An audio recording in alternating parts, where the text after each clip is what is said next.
And now, tonight's story, The Stand-In. Not a single letter, Brooksy? You sure? Not a single desperate phone call? Nope. I see. Then why this nocturnal visit back to the office? To have one last look at these beautiful, beautiful figures in the ledger. Huh? No clients, and nothing terrible happens. All bills are paid, and there's a balance in the bank. Why, darling, this is a milestone. I see. You're a solid, solvent businessman, a captain of industry, a mogul. So that's the reason for the celebration dinner tonight. Of course. Hey, tell me, did you enjoy your dinner, Angel? Well, who wouldn't? I didn't. All that wonderful food. Hmm? Did you notice the way that guy kept staring at us in the restaurant? Oh, well, these days when you saunter in and order a double steak, it calls for a double take, even from the waiter. I wasn't talking about the waiter. Huh? I mean that husky young fellow at the corner table. He was staring at us all through dinner. Why, George, you're jealous. I was just wondering. Well, I'd certainly be disappointed if at least one man doesn't look twice. This green slinky number I'm wearing is something new. Well, this gray droopy number I'm wearing is something old, and the gentleman kept looking at me. Darn these long skirts. Okay, let's forget it. Hey, Brooksy, come here. Yeah? Well, at the risk of being serious, there's something I want to tell you. I could never become a mogul junior grade if it weren't for you. I can tell you how to become a mogul senior grade. Yeah, nice moon out tonight, huh? Come on, take a look. It's for free. Oh, yes. It is beautiful. Yeah, sure. Up there, over the building. Not down the street, dear. I know it. Look, next to the other building, there's our friend again. Friend? Yeah, from the restaurant. You know, I'm sure of it now. He's been dogging my heels all day. Are you serious? Why? Search me, but I'm going to find out right now. Look, Brooksy, you stay here in the office a few minutes with the lights on. He'll think I'm still here. I'll get down and surprise him, find out what he wants. George, are you sure that you are... Brooksy, didn't your mother warn you against strange men following you? Well, I'll go out the side door, through the alley, and then meet you in front. George, you can't just walk up to a stranger and say, look, Bud, just who do you think you're following? Well, I'd never say that, Brooksy. That wouldn't be right. Well, of course not. not. No, I'll say, look, Bud, just whom do you think you're following?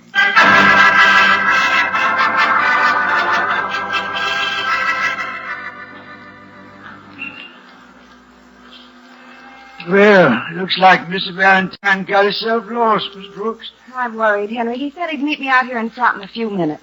Oh, he can take care of himself, Mr. Valentine can.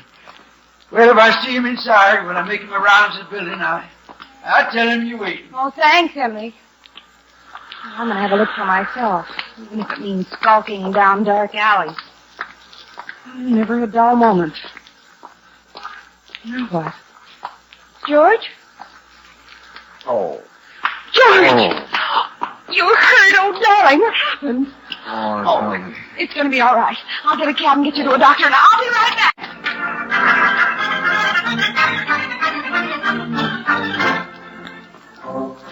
Right here, driver. In the alley. You'll have to help me with him. Yeah, sure, miss. What's the matter? Isn't he feeling good? Oh, he's fine, except somebody hit him on the head and left him right here. Here. Well, he was here. Yeah. Well, he was. Propped up against this ash can. I know. Look, miss, are you sure you're all right? Are you implying that I'm not... Wait. That car. George was right here, and there was a stranger over there, and now that car. So don't you see? Oh, definitely. Oh. Please, lady, I'm too old to play cops and robbers. Just what are you going to do now? That's a good question. I wish I knew the answer.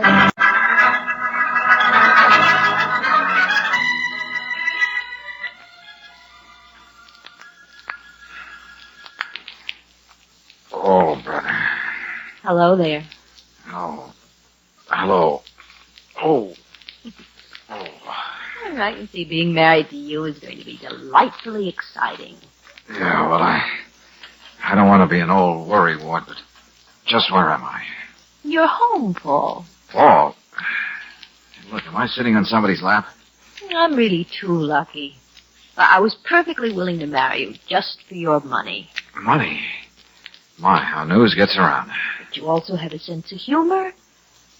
And you're beautiful. Oh, yeah, I may be kind of pretty, but... Oh, no, wait a minute. Let's stop this. Ooh, my head. You know, you're really too big a boy to be getting into brawls. And the moment you got off the boat, too. What boat? The boat from Australia, silly. Oh, let's start from the beginning, huh? Uh-oh. All this is much too luxurious for a padded cell. And you're much too, well, anyway, to be a nurse. Thank you, Paul. And so I draw the rather doubtful conclusion that I am sane and just don't know who I'm supposed to be. Now, just between us, gorgeous, who am I? You love to play games, don't you? Yeah. Well, you're Paul Gibson, the man I've decided to marry. How does the idea of marrying me strike you, Paul? Right between the eyes. What did you say your name was? Gloria.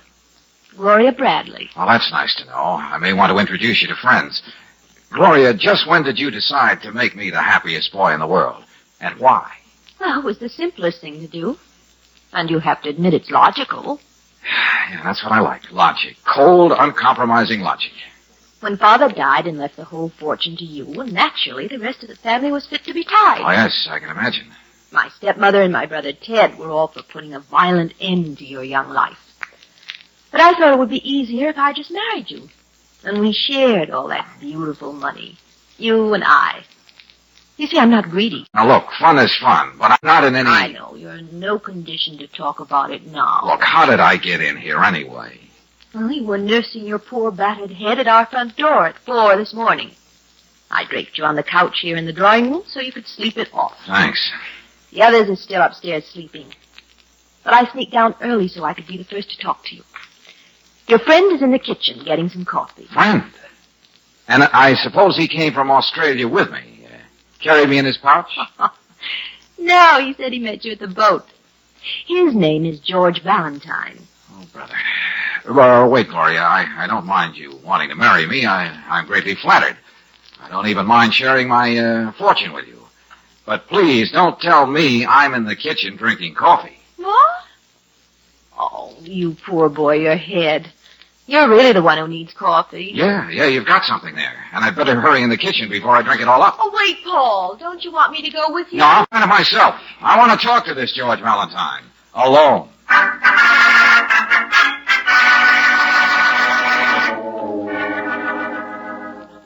You... Yeah. Sorry. I just couldn't hold myself back. Now get up. Nice light cross you have there, mister. Well, that's the scalp treatment. Now we start off even. Fair enough. What's the idea of following me all day yesterday, and what am I doing here? You know, I almost slipped up, letting that girl get down and talk to you first this morning. You might have spoiled the whole show. But you didn't. I was listening at the door. Come on, let's have it. What's the deal here? Deal? Oh, I see. Well, will you take $100? For what? For me being you and you being me. Will you cut that out? I've just been through one of these quiz games with my future wife. Don't blame me for being confused. Yeah, thanks. You see, when you came up to me in that alley and asked me who I was, I couldn't resist letting you have it. Oh, brother, you're kidding. You didn't really fight against it. No, I'm serious. I knew you wouldn't help me if I told you the truth. It sounds silly. I'm getting used to things sounding silly. Go ahead. Well, I'm Paul Gibson. Just got in from Australia. I gathered that much. Well, now, Mr. Bradley, Willis Bradley, who owned this house, died about 6 months ago.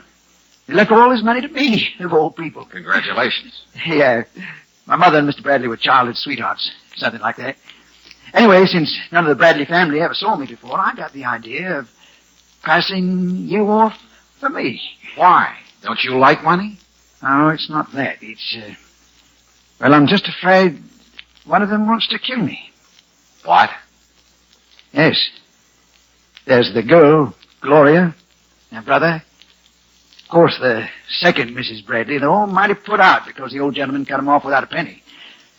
I think one of them sent me this. Let me see that.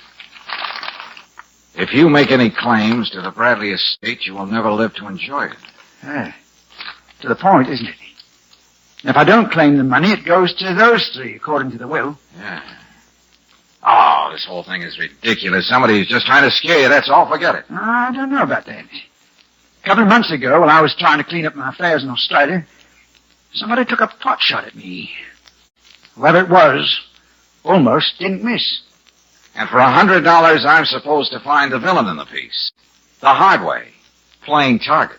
Well, I heard about you taking on all sorts of tough jobs for people, but even then... Even then, you thought I'd have too much brains to take this on, so you shanghaied me into it. Yeah, what do you say? Will you do it? Well, I gotta make a phone call. There's a young lady who's going without sleep right now because you couldn't resist temptation. Well, now, there's an outside phone right here in the kitchen. You can use that. But will you help me? Well? Well, I've been giving myself some sage and sound advice, which I'm now going to proceed to ignore. Yes? It's a deal, Mr. Valentine. Ah, good. Yeah. From now on, I'll be known as the man from down under. I hope that's just a figure of speech.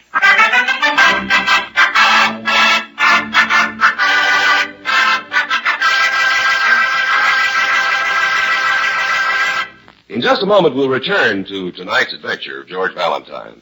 Say, how long has it been since you've changed the oil filter on your car? You might think it was fairly recently, and then be surprised to find out that you've gone many miles beyond the safe operating period. Oil filters, to do the job right, have to be replaced every 6,000 miles. After that, they're so gummed up with sludge and grit that they just can't hold anymore and become clogged and useless. Much the same as a vacuum cleaner when the dust bag is jammed full.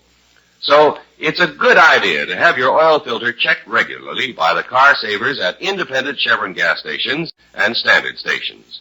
Remember, your car saver is in business to help you make your car run better and last longer. Now's a good time to be getting your car ready for winter weather driving ahead, so stop in soon for an oil drain and oil filter element replacement at any independent Chevron gas station or standard station where they say and mean, we take better care of your car.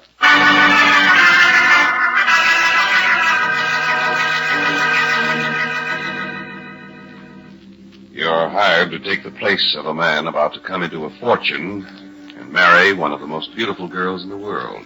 Sounds like a dream assignment. But when said man is marked for murder by persons unknown, well, said dream darkens quickly into a nightmare, even if your name is George Valentine. Anyway, that, in effect, is the subject of conversation between you and Brooksy in the drawing room of the palatial Bradley home on the outskirts of the city. Brooksy, be reasonable. I'm supposed to be incognito. You shouldn't have pounced in here like this. Well, you certainly didn't expect me to sit around twiddling my thumbs while you played Stooge. Not so loud, not so loud.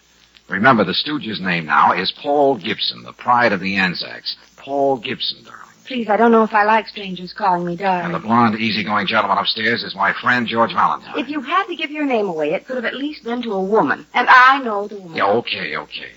But how am I going to account for you hanging around? You see, I'm the scrub woman in the Australian consulate, and I just had to see you to find out if everything is dinkum in the bush country. And you don't have to tell me, Ted. This will soon be his house. That would be Mrs. Bradley and her stepson, Ted, I suppose. But, Clarissa, you don't have to be so obvious about Well, it. I shall certainly speak my mind to this Gibson. Oh, Mr. Gibson. Oh, yes, that's right. Good morning. Oh, I'm Ted Bradley. This is my stepmother, Clarissa. Who is this young woman? This is my secretary, Miss Brooks. Secretary? What do you mean? Oh, yes, social secretary. You know, make all my arrangements for me, dinners, parties, dog shows, stuff like that. You're not wasting any time, are you, Mr. Gibson? Why should he? Why not wade right in and stop spending somebody else's fortune hand over hand? Why should he wait? Oh, come now, Miss I Bradley. tell you this much. I'm not going to just stand stupidly by. You may as well know it. I'm willing to do anything to keep that money out of your hands. She means any legal steps, of course. Oh, yes, of course. I think that's all I have to say by way of greeting. Now I'm going into breakfast. Coming, Ted? Clarissa prides herself on her frankness. See you around, no doubt. I wouldn't leave any lethal weapons around either one of those characters. Oh, what's Gloria like? Gloria? Oh, she doesn't have to worry about lethal weapons. She was born with a whole assortment of them. Oh. You know, Brooksy, that gives me an idea. I think I know how to bring things to a head around here. How? The quickest way. I'm going to tell the beautiful Gloria she can have my hand in marriage.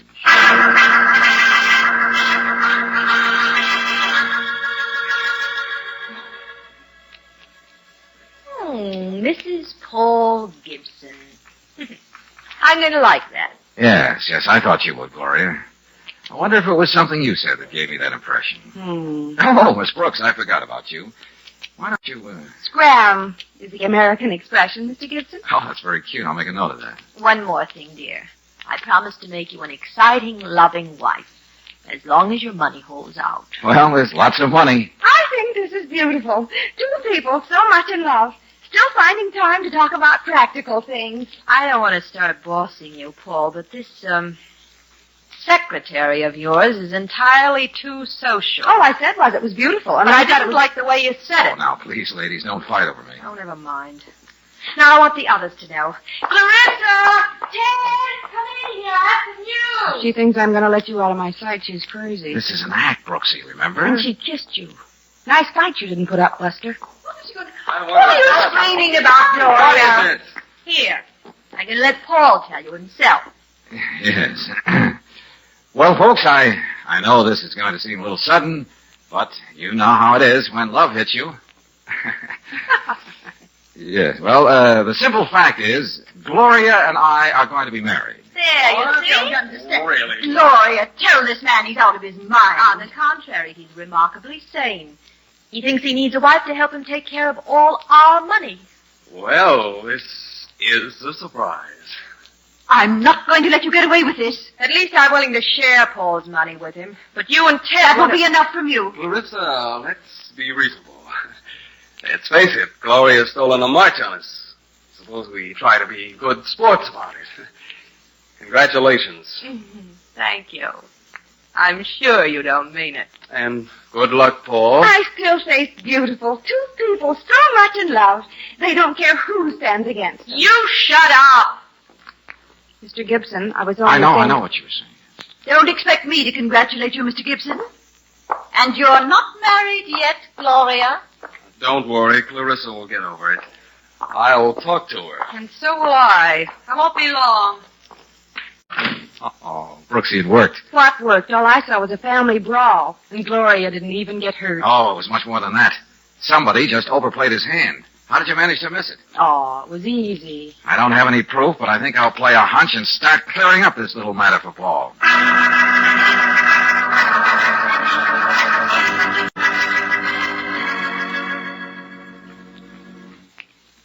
Really, Mr. Gibson, I thought you said your little piece. Why did you want to see us here in the library? Oh, Mr. Gibson, your friend Mr. Valentine is still upstairs. I think he's taking a nap. Yes, well, I can see him later, Miss Brooks, but where's Ted? Oh, he's being very gallant. He said something about buying me an engagement present and left for downtown. Oh, well, I particularly wanted him to be here. Well, look, suppose I round up some champagne. Maybe he'll be back soon. I'll answer it. Hello. Oh. Well. Just a minute. It's Ted. Miss Bradley wants to know if you have any preference about the monogram on your engagement present. Tell my brother I think he's an idiot. He should save his money. He's going to need And it. tell him to get back here. It's urgent. Oh, Mr. Bradley, your sister wants me to tell you you're an idiot, and Mr. Gibson would like to see you right away. Oh, don't mention it. Goodbye. Oh, yes, the champagne. Now, really, Mr. Gibson. Mother. What? If I may call you Mother. I'll find it myself. Now, Wait a Gloria. minute, Clarissa. There's a little matter I want to straighten out now while I have the chance. Oh, you. Who, me? You know, there's something gamey here. Just where did Paul pick you up? Pick me up. Why, Miss Bradley, I wouldn't speak like that about you. Or would I? You know exactly what I mean. He's hardly off the boat, and right away he has himself a social secretary. Oh, Mr. Gibson is a fast worker. Oh, you insolent. Will you stop it, the two of you? They're more... Oh! What was that? Oh, it sounded like... Well, let's not just stand here. It couldn't have been a shot. Wasn't it came from upstairs? Here! The stairs! Yes. Somebody seems to be using the stairs. Oh!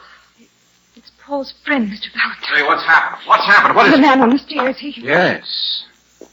Yes, I'm afraid he is.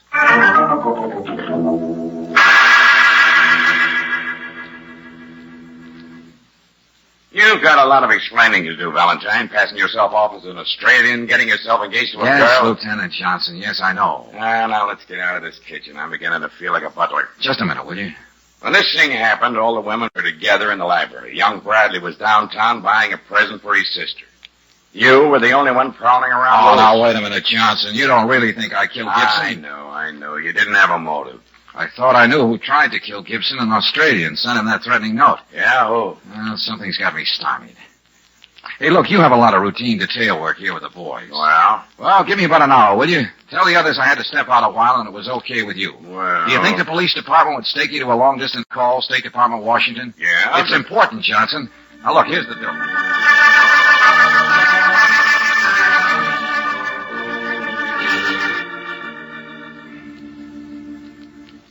Lieutenant Johnson, don't you think this family has had to put up with enough for one day? There's been a murder committed, Mrs. Bradley. And that's illegal. I really should feel sorry for myself.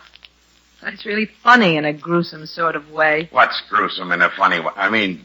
About me, engaged to the wrong man, and a widow before I'm even a wife. You have my deepest sympathies, Miss Bradley. Incidentally, Lieutenant, where is Mr. Valentine? He took a little walk some time ago. No? With my permission, does anybody mind? Oh, we were just curious. It's all right, I'll take it. Yes, hello. Oh, Ted, I'm glad it was you who answered. Valentine, what do you want? Where are you? There's something I want you to do for me, Ted, before I get back to the house. Now, you just answer yes or no. What? I don't want any of the others to know what we're talking about.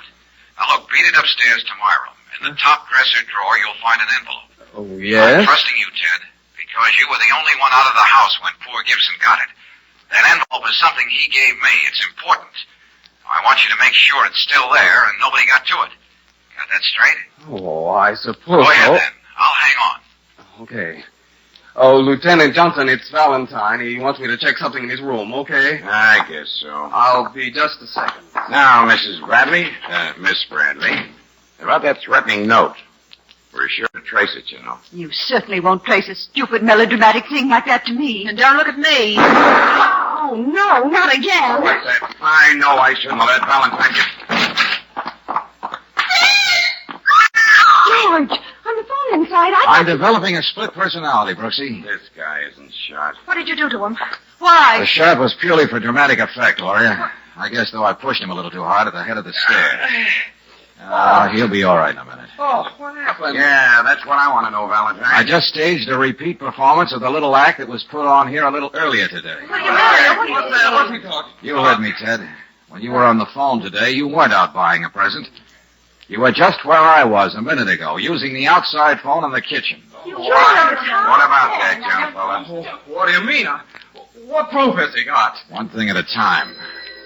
There's the telltale phone in the kitchen now. Take it, will you, Brooksy? Yeah, right. What was that nonsense about Ted, Mr. Valentine? Yes. All of you just saw how Gibson could have been murdered with an iron-bound alibi for Ted. Oh, he's lying. Yeah. Ted, you were the only one here who knew for a fact that I wasn't Paul Gibson. What? How did I know? Gloria thought I was Paul. She couldn't wait for the wedding bells. Clarissa was convinced I was Paul. She hit the roof when she thought her stepdaughter was marrying a fortune. And young Bradley. Yeah, Lieutenant, he didn't mind at all. Graciously, he congratulated the happy bride and groom. And why? Because he knew darn well I wasn't Gibson. George, that was for Lieutenant Johnson. I took the message. You Now, what? listen carefully, Johnson. This should explain things, I hope. Well, I hope Your you're... office says there was a passport issued to Ted Bradley some 2 months ago. A passport to Australia, Ted. Oh, but I... Oh, Ted. That was when you said you were going on a long fishing trip to Rainbow Lake. So Ted didn't have any trouble recognizing Gibson. Not after that pot shot he took at him in Australia. Oh, look, Save it for your lawyer, Bradley. And you, Valentine, you better come along. I'll be down later, Johnson. After all, a mogul can't let his business go completely to pot, can he, Angel?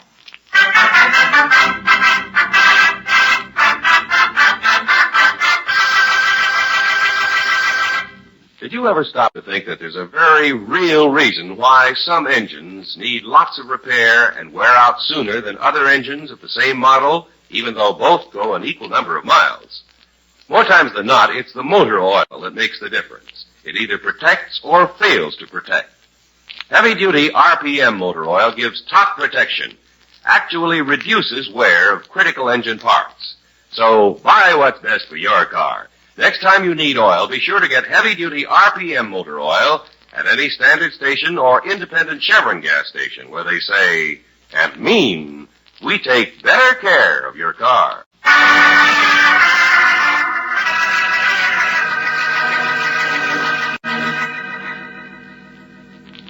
George, you know, I simply can't understand how any girl can let herself marry a man for his money.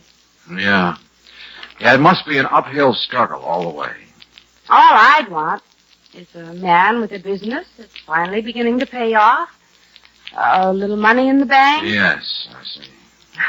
It's all the incentive I need.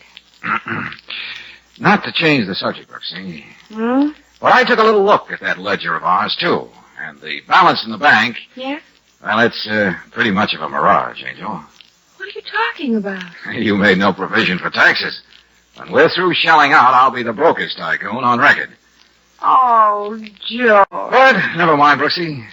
Look at all the fun we're going to have building up our fortune again.